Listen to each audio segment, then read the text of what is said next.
Good morning class 12। आज हमारा नया चैप्टर शुरू कर रहे हैं, भारतीय लोकतंत्र की कहानियाँ। तो बच्चों, भारतीय लोकतंत्र की कहानियाँ। तो भारत दुनिया का सबसे बड़ा लोकतांत्रिक देश है। बच्चों, आप लोग सब जानते हो कि भारत दुनिया का सबसे बड़ा लोकतांत्रिक देश है और जिसमें लोकतंत्र जनता के द्वारा तथा जनता के लिए स्थापित शासन है। इसको ये कथन अब्राहम लिंकन है कि लोकतंत्र जनता के द्वारा जनता के लिए शासन है। इसी आधार पे हम लोकतंत्र को दो भागों में बांट सकते हैं। यह लोकतंत्र दो तरह का होता है, एक प्रत्यक्ष लोकतंत्र और दूसरा प्रतिनिधि लोकतंत्र।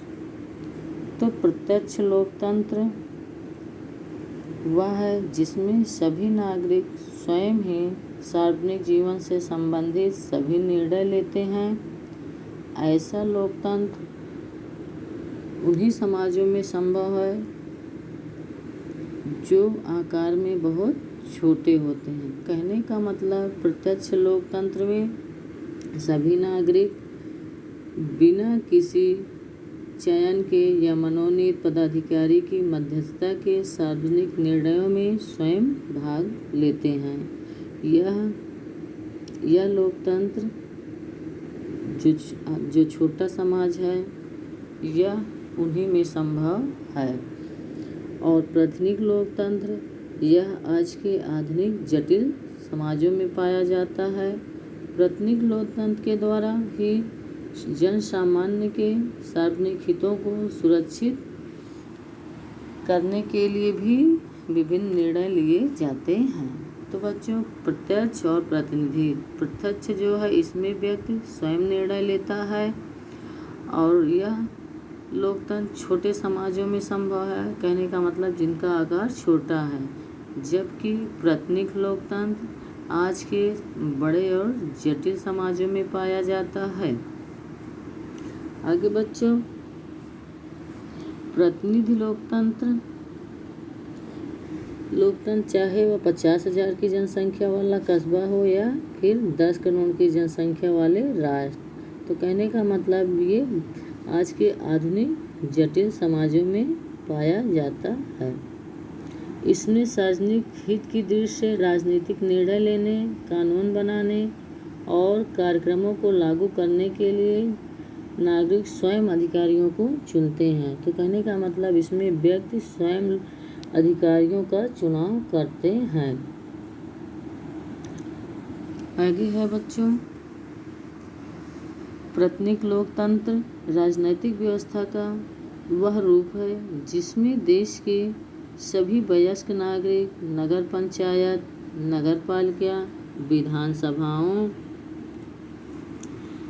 तथा लोकसभा के स्तर पर अपने प्रतिनिधियों को चुनते हैं और जनता द्वारा चुने गए प्रतिनिधि द्वारा राष्ट्रपति, प्रधानमंत्री जैसे महत्वपूर्ण पदों पर व्यक्तियों को चुनकर उनके द्वारा सरकार का निर्माण किया जाता है और वह जनता के प्रति उत्तरदायी होते हैं।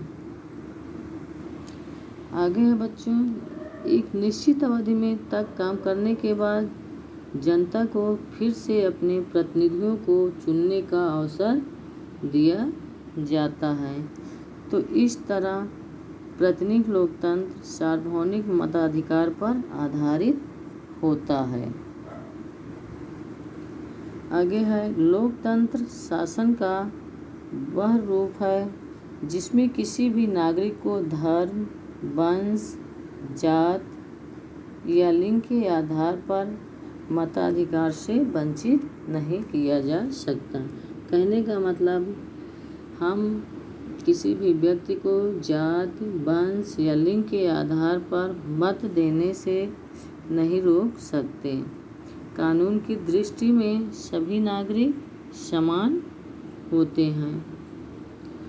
देश की राजनीतिक गतिविधियों, सार्वजनिक जीवन से संबंधित महत्वपूर्ण निर्णयों और जनसाधारण के विचारों को निष्पक्ष रूप से जनता के सामने के लिए प्रेस की स्वतंत्रता को विशेष महत्व दिया जाता है।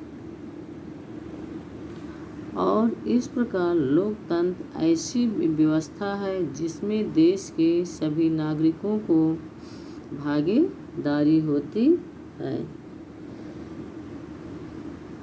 आगे है, इस अध्याय में हमने लोकतंत्र के विकास, विषय, दृष्टिकोण और विषय सामग्री के बारे में पढ़ा। आगे है बच्चों भारतीय संविधान। तो जो भारतीय संविधान है, भारतीय लोकतंत्र की केंद्रीय मूल्य। तो भारतीय लोकतंत्र की कहानी का आरंभ, जो आधुनिक भारतीय लोकतंत्र की कहानी है, इसका प्रारंभ औपनिवेशिक काल से माना जाता है। आप बहुत से ऐसे संरचनात्मक और सांस्कृतिक परिवर्तन के बारे में पढ़े हैं। कहने का मतलब, इसके पहले हमने संरचनात्मक और सांस्कृतिक परिवर्तन के बारे में आपको बताए हैं, जो औपनिवेशिक काल की ही देन है।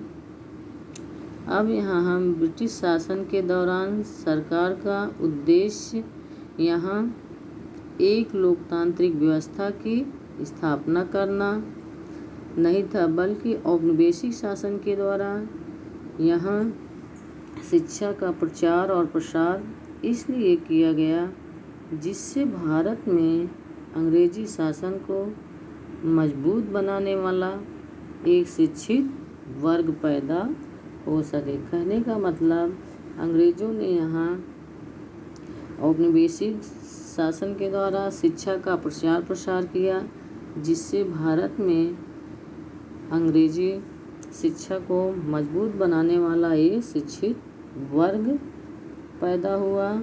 इसी तरह ब्रिटिश शासन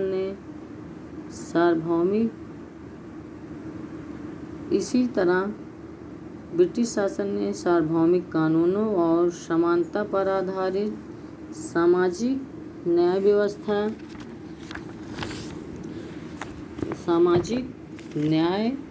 व्यवस्था की स्थापना इसलिए की जिससे उनके शासन के प्रति जनसाधारण का विश्वास बढ़ सके। कहने का मतलब, उन्होंने एक सार्वभौमिक शासन की व्यवस्था की जो समानता और न्याय की स्थापना पर आधारित था। ऐसा उन्होंने इसलिए किया जिससे जनसाधारण के प्रति उनका विश्वास बढ़ सके। यह सच है कि सभी लोग जानते हैं कि कानूनों और न्याय व्यवस्था का उपयोग अंग्रेज अधिकारियों तथा उनके विश्वास पात्र भारत के संपन्न लोगों के हित में ही किया जा रहा था। कहने का मतलब, इस शासन का प्रयोग कानून न्याय जो उन्होंने बनाया था वो केवल अधिकारियों और भारत में जो उनके विश्वास पात्र थे उनके प्रति ही किया गया। दूसरी बात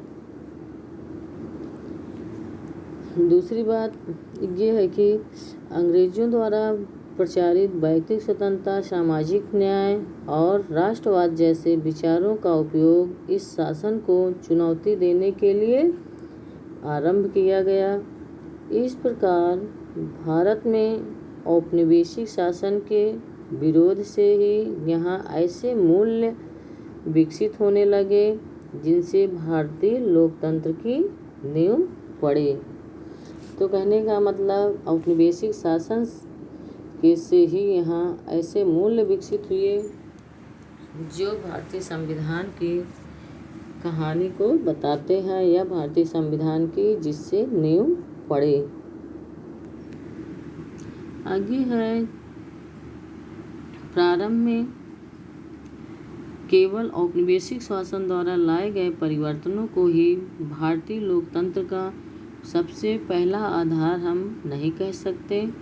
यदि हम अपने प्राचीन महाकाव्यों लोक कथाओं और लोकगीतों पर सामाजिक दृष्टि से विचार करें तो स्पष्ट होता है कि बहुत प्राचीन काल से ही भारतीय संस्कृति में लोकतांत्रिक मूल्यों की प्रधानता रही है। कहने का मतलब औपनिवेशिक शासन द्वारा लाए गए परिवर्तन ही लोकतंत्र का पहला आधार नहीं है, बल्कि जो हमारे प्राचीन ग्रंथ हैं, लोक कथाएँ हैं, लोकगीत हैं, यदि हम उनको देखें तो विचार करें तो बहुत ही प्राचीन काल से हमारी संस्कृति में लोकतांत्रिक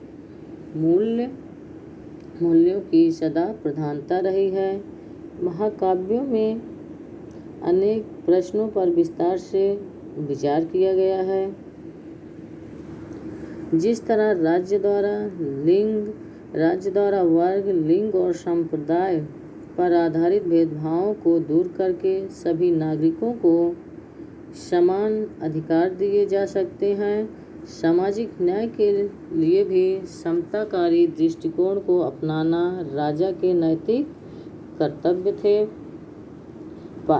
समताकारी मतलब सबको समान मानना, ये सब उस समय भी प्रचलित थे। पारस्परिक बंधुता के साथ स्वतंत्रता और समानता का आचरण बुद्ध द्वारा बताए गए मार्ग का प्रमुख आधार रहा।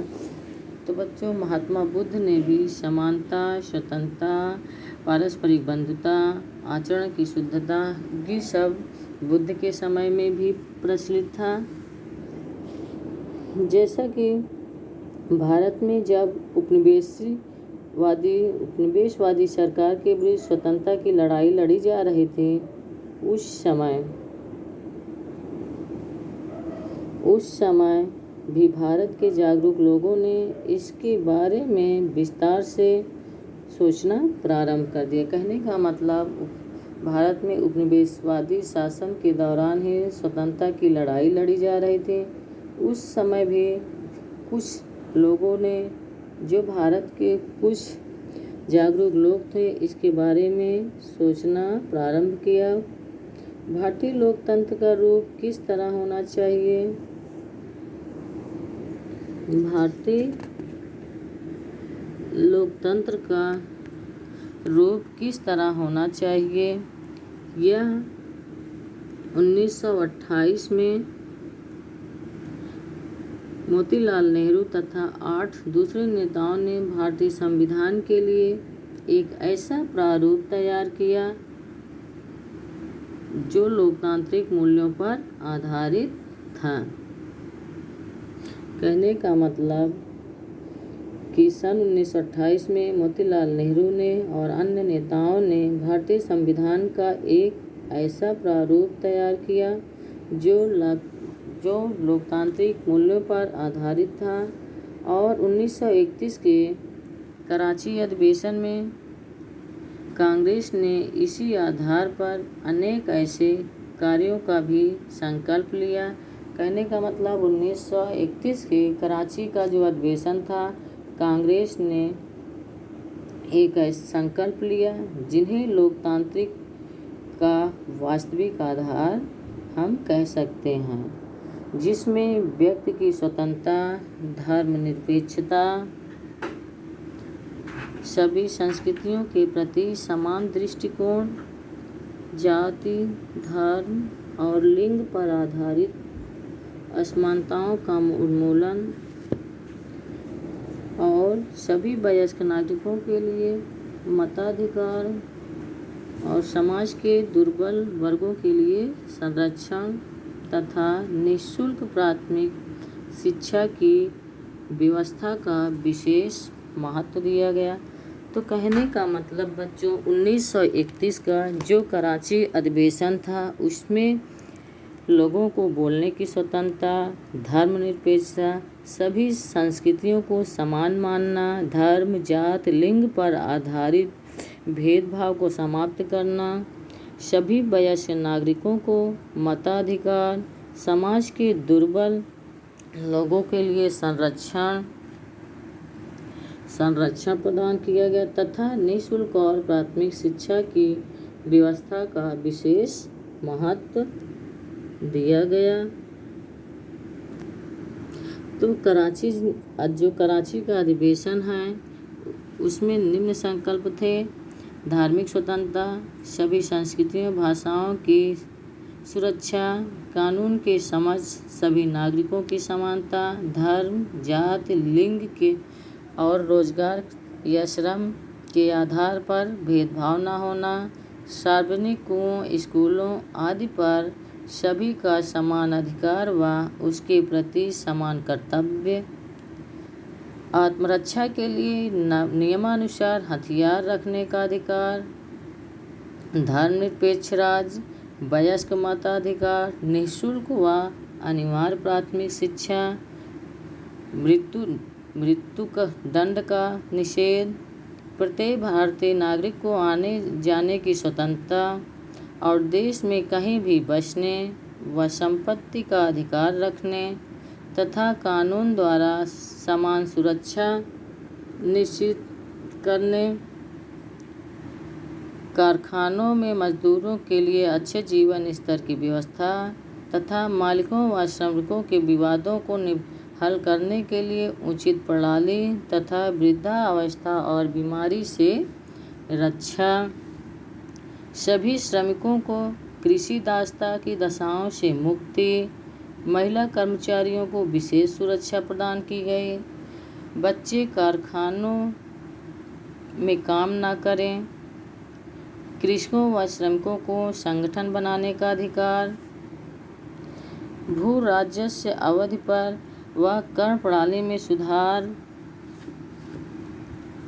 उसके अलावा बहुत सारे काम किए गए। इसमें उत्तराधिकार कर का क्रमबद्ध पैमाने पर होना, सैन्य व्यय में न्यूनतम आधी कटौती, राज्य कर्मचारियों को 500 रुपये मासिक रूप से वेतन न दिया जाए, नमक कर समाप्त किया जाए, विदेशी वस्त्रों के समझ स्वदेशी वस्त्रों को प्राथमिकता व सुरक्षा।